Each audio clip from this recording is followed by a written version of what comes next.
Beautiful friends, welcome back, welcome back. This is one of that tree I'm trying to save.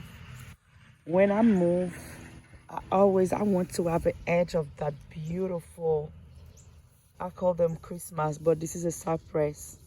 Oh, she smells so good. I love this one. I think I got four of that one. And I also, this is one of my spinach, guys.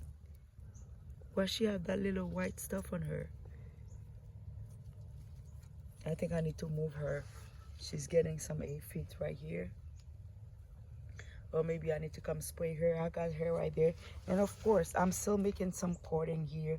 I just cut those one, I think 2 days ago, and stick them right here. And as you guys know, all of those things come from cording. Since I removed my garden, I have to keep making some cording because I never know the place I'm going if I'm gonna need more of this.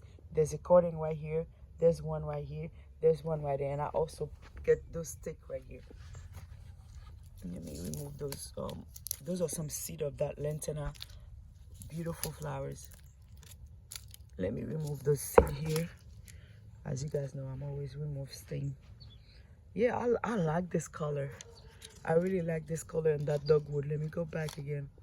White dogwood, but she said she's flowering in spring.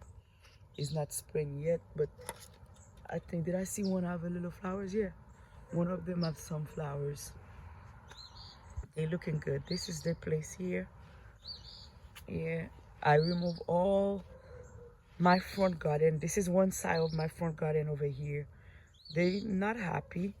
They shocked, but they looking good. I'm trying to keep them watering and good. I love this flower. Oh, that mama is not happy. She's losing some leaves. Oh, and she's not happy, but they will be fine.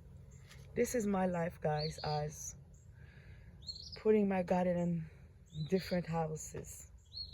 Thank you, friends, again for watching.